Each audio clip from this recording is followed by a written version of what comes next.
Alamin natin ang mga naging kaganapan sa unang bahagi po ng Day 13 ng impeachment trial kay Vice President Sara Duterte sa report live ni Hannah Jane Sancho. Partner Hannah, magandang tanghali. Magandang tanghali, Admar. Ito yung unang bahagi ng Day 13 ng impeachment trial ni Vice President Sara Duterte. Muling humarap sa witness stand si dating Commission on Audit, State Auditor Roderick Wamil sa ika-13 araw ng impeachment trial ni Vice President Duterte. Si Wamil ang isa sa pangunahing testigo ng prosekusyon kaugnay ng Article 1 ng Articles of Impeachment at tumatalakay sa umunoy irregularidad sa paggamit ng confidential funds ng Office of the Vice President. Inaasahang magpapatuloy ang pagtatanong sa kanya upang linawin ang naging audit process ng COA at ang kanyang mga naging obserbasyon sa mga dokumentong isinumite kaugnay ng naturang pondo. Sa pagtatanong ng mga Senator Judge, unang nagsalita si Senator Raffy Tulfo upang magbigay ng point of order. Si Senator Judge Raffy Tulfo kaugnay sa posibleng conflict of interest sa kampo ng depensa. Ayon kay Tulfo, nais niyang malaman kung may conflict of interest sa naging papel ni Attorney Poa, abogado ni Vice President Duterte, matapos umanong magtungo ito noon sa Commission on Audit upang makipagpulong kay dating COA State Auditor Roderick Wamil at sa dating pinuno ng Intelligence and Confidential Funds Audit Office o ICFAO kaugnay ng isang audit query. Gayunman, pinigil ng presiding officer ang pagtatalakay sa naturang issue at ipinaalala ng usapin na hindi bahagi ng testimonya ng testigo sa kasalukuyang pagdinig. Dahil dito, hindi na natuloy ang linya ng pagtatanong at ipinagpatuloy ang pagdinig sa mga isyong may direktang kaugnayan sa kaso. Sa pagtatanong ni Senator Bam Aquino, ipinaliwanag ng dating COA Auditor Roderick Wamil na bagamat may espesyal na katangian ng confidential funds, hindi nawawalang obligasyon ng ahensya na magkaroon ng wastong accounting at documentation. Ayon kay Wamil, ang 2015 COA Circular niyang sinusunod sa pag-audit ng confidential funds.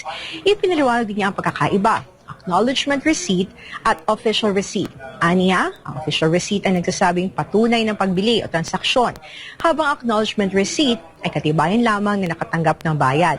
Sa mga purchase transaction, sinabi niyang official receipt ang nararapat na isumite. Tinanong din ni Senator Aquino ang kung pinapayagan ang paggamit ng alias sa mga dokumento. Nilinaw ni Wamil na hindi ito pinahihintulutan sa umiiral na COA circular at inaasahan ng COA na totoong tao ang nakapangalan sa mga dokumentong isinumiti para sa liquidation. Idinagdag pa ni Wamil na sa Audit Observation Memorandum pa lamang ang inilabas ng COA. May pagkakataon pa ang ahensya na itama o sagutin ang mga obserbasyon. Ngunit kapag umabot na ito sa Notice of Disallowance, nangangahulugan itong disallowed na paggasta at maaring obligahin ng mga responsabling isauli ang halaga. Sa pagtatanong ni Senator Kiko Pangilinan, sinabi ni dating COA State Auditor Wamil na mahigit 30 ahensya ng gobyerno ang kanyang na-audit kaugnay ng paggamit ng confidential funds.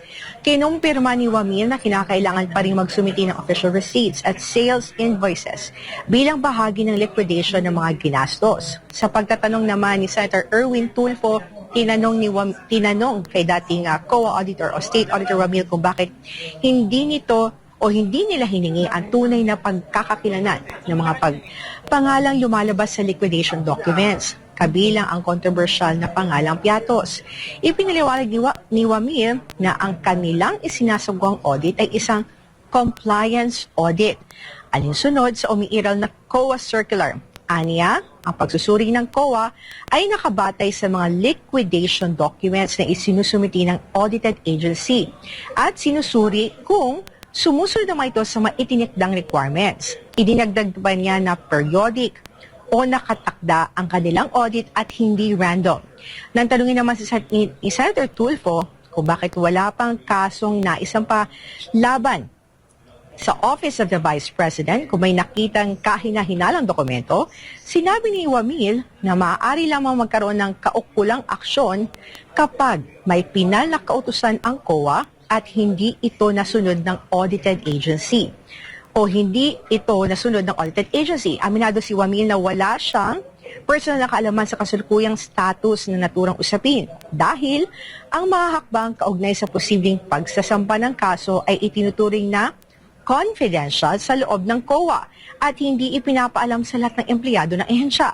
Sa pagpapatuloy ng interpelasyon naman ni Senate President Sherwin Gatchalian, tinanong niya kay Wamil kung sa tungkol sa naging tugon ng Office of the Vice President matapos maglabas ang COA ng Audit Observation Memorandum. Ayon kay Wamil, ang naabutan lamang niya na tugon ay para sa ika-4 na quarter ng 2022 kung saan nagsumiti ng compliance ang OVP. Nang tanungin kung ano ang kalakip ng naturang compliance, ito daw po ay mga acknowledgement receipts na isinumite. Tinanong ni Senator Gatchalian kung biniberipika ng COA ang tunay na pagkakakilanan ng mga pangalan nakasaad sa mga resibo.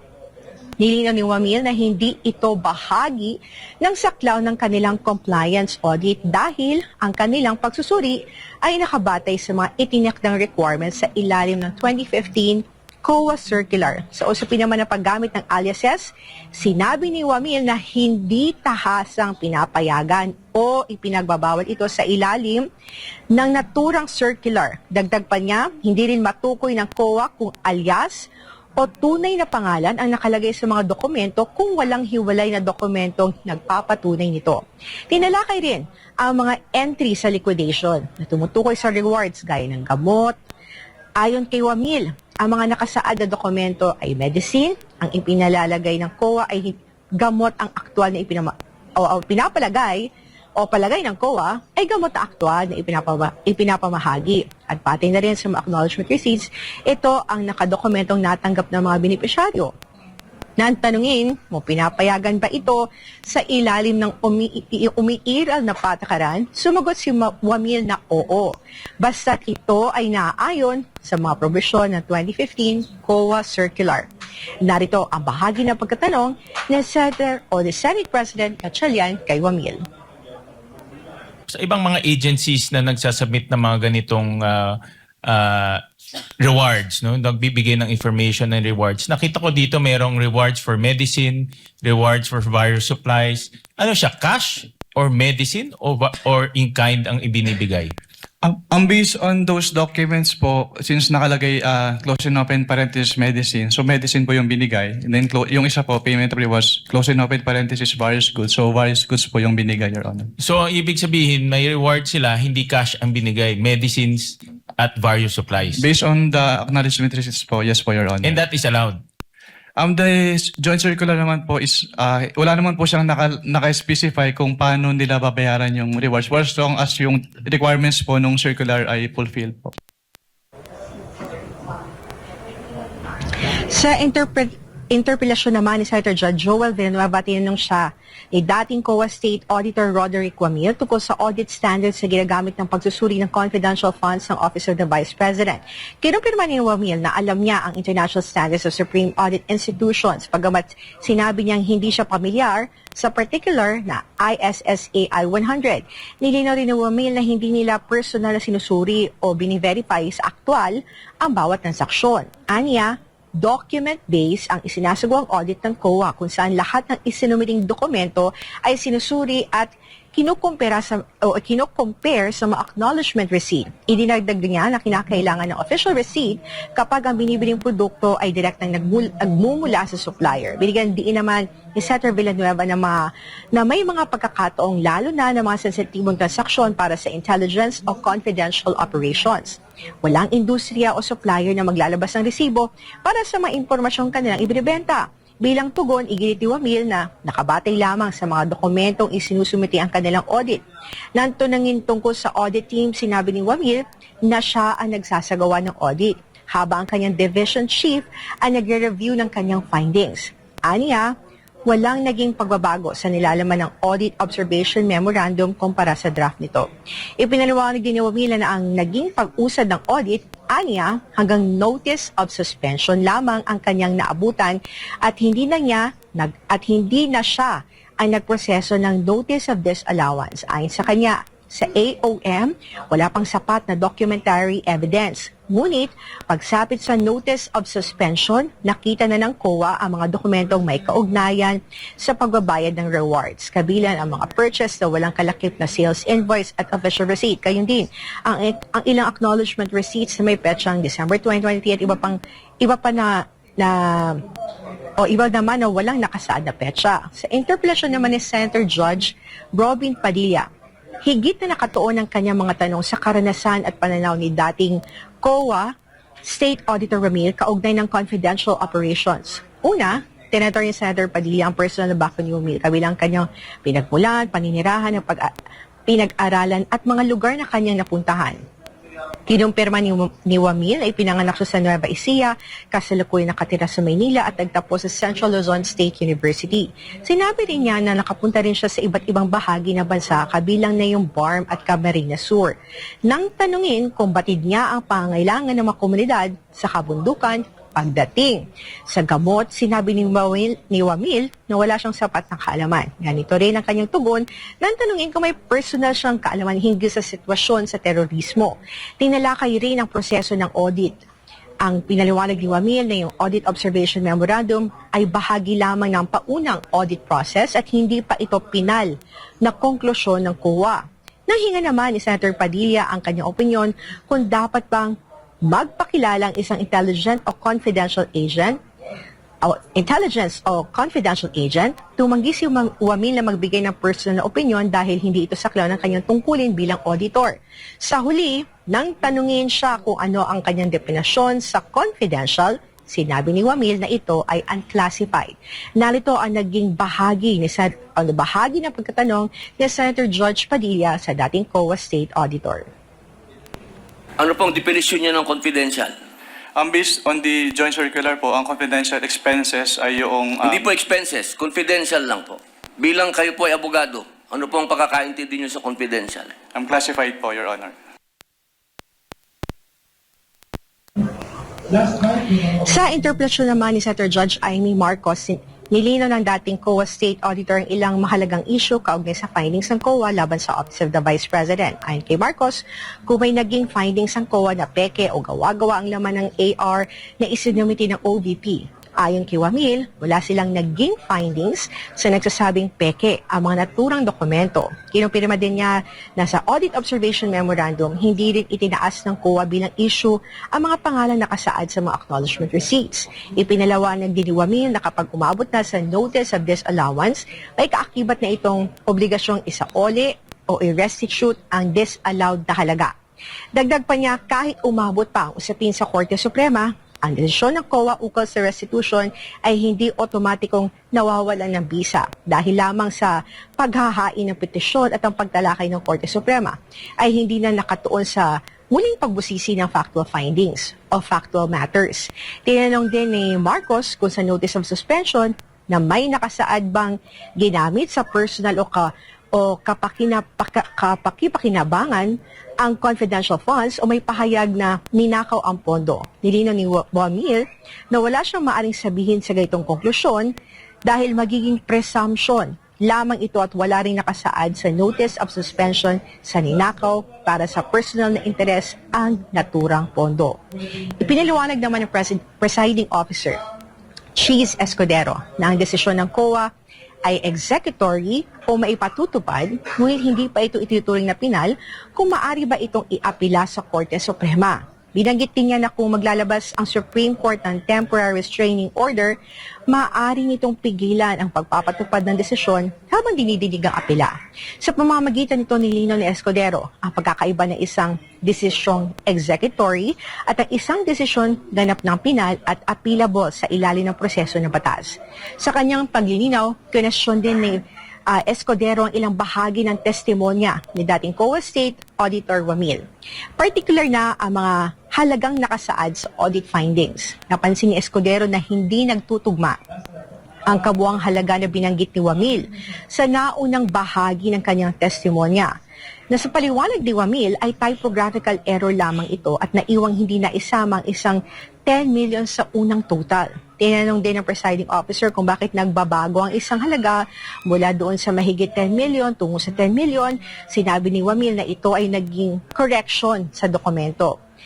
Nang usisain naman ang notice of disallowance, sinabi ni Wamil na ang kabuang halaga na disallow ay humigit kumulang 73 million. Gayunman, nang tanungin ko ang naturang halaga ay naaprubahan ng COA, sinabi niyang hindi na siya ang makakasagot dahil ang susunod na testigo ang may hawak na naturang impormasyon. Nilinaw din ni Wamil na wala pang finding na failure to liquidate sa Audit Observation Memorandum. Dagdag pa niya, wala ring demand na magbayad sa AOM at maging sa Notice of Suspension. Ayon sa kanya, sa Notice of Disallowance pa lamang lumilitaw ang obligasyon na mag-restitute o magbayad. Tinanong din ni Escudero kung kailan pinapasok ang prima facie presumption kung wala pang failure to liquidate at wala pang demand na magbabayad. Tugon ni Wamil, nangyayari ito kapag hiningi na ang mga kinakailangang dokumento, ngunit hindi pa rin ito na isusumite. Ayun man, sinabi ni Escudero na ito ay interpretasyon lamang ni Wamil at hindi tahasang nakasaad sa Joint Memorandum Circulars na kanyang tinukoy. Sa interpelasyon naman ni Senator Judge Zubiri, tinanong niya si Wamil kung ano yung ipinapalagay ng COA kung hindi maayos ang liquidation at hindi na isumite lahat ng kinakailangang supporting documents. Ayon kay Wamil, kung walang wastong liquidation at kulang ang mga dokumentong kinakailangan, nagkakaroon ng presumption na ang pondo ay ginamit para sa personal na kapakipakinabang na accountable officer, alinsunod sa umiiral ng mga alintuntunin sa pag-audit.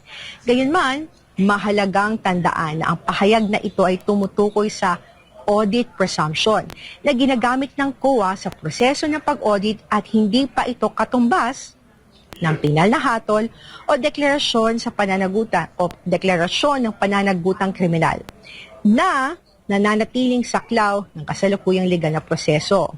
Sa dagdag naman na pagtatanong ni Senator Judge Erwin Tulfo, inusuisa niya sa dating COA State Auditor kung hinihingan ba ng COA ang OVP ng paliwanag kaugnay sa umano'y 2 million pesos na kada araw na gastusin para sa mga safe house. Ayon kay Wamil, hindi hinihingan ng COA ng hiwalay na paliwanag ang OVP tungkol sa naturang halaga.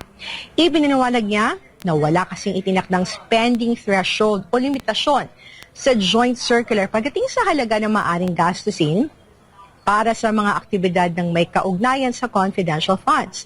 Dahil dito, ang naging focus ng COA ay kung ang paggasta ay suportado ng mga kinakailangang mga dokumento at sumusunod ang mga umiiral na alituntunin sa liquidation at hindi ang laki ng halagang ginastos lamang. At dahil sa naging pagtatanong ng mga senator judge, ay tinapos na rin yung pagtatanong sa kanya ngayong umaga bago sila nag-lunch break. At bago dun sa huli na part ay nagtanong ulit si Senator Judge Robin Padilla kung saan tinalakay niya yung mga petsa ng pagpapalabas ng confidential funds ng Office of the Vice President dahil kinumpirma ni Wamil na ang unang cheque na nakakahalaga ng 125 million ay inilabas ng December 20, 2022. Ang ikalawa ay na 125 million ay noong January 1, 2023 at ang ikatlo naman na 125 ay noong April 18. Iniuugnay kasi ito ni Senator Padilla ang mga petsyang may kinalaman sa anibersaryo ng CPP, NPA, NDF. At binanggit sa mga panahong ito ay wala umunong naitalang pag-atake, taliwas sa mga nakaraang taon kung kailan madalas nagkakaroon ng opensiba tuwing anibersaryo ng mga naturang grupo. Sa huli, tinanong ni Padilla si Wamil kung naniniwala siyang malaki ang naging papel ng mga confidential agents sa kampanya laban sa CPP, NPA, NDF. Tumanggi naman si Wamil na magbigay ng opinyon na sinabing hindi niya ito masasagot dahil hindi ito saklaw ng kanyang tungkulin bilang auditor. At sa kanyang interpelasyon, question kasi ni Senate Audit Presiding Officer Escudero ang ilang legal na batayan at interpretasyon ng dating state auditor kaugnay ng proseso ng audit at liquidation ng confidential funds. Kasi sinabi ni Escudero yung naging batayan na Section 8.3 na paulit-ulit na binabanggit ni Wamil Nang sabihin nilang o nasabihin itong nakabatay ito sa jurisprudence. Tinanong niya presiding officer kung familiar ba ito sa kaso ni Martinez na madalas umanong isite kaugnay sa naturang probisyon. Inamin ni Wamil na hindi niya ito alam dahilan upang ipunto ni Escudero na kung paulit-ulit nitong ginagamit bilang batayan, inaasahan niyang kabisado nito, yung kabisado ng testigo ang kasong ito. Ngunit tinalakay ang proseso ng pag-audit, kinumpirma naman ni Wamil na yung paglalabas ng Audit Observation Memorandum kahit umabot pa sa ikalawang halaga o ikalimang AOM ay hindi pa nangangahulugang may failure to liquidate. Ayon naman sa kanya, kapag umabot na sa notice of suspension, ay doon niya ituturing na may failure to liquidate. Dilinaw ni Escudero na ito ay sariling interpretasyon lamang ni Wamil. Sa usapin ng pagiging pinal na desisyon ng COA, sinabi ni Wamil na nagiging final ito kapag may resolusyon na sa apela at una niya sinabi na ito ay agad na final and executory. Gayunman, natanungin ni Escudero kung ano ang mangyayari kapag inapela ito sa Korte Suprema.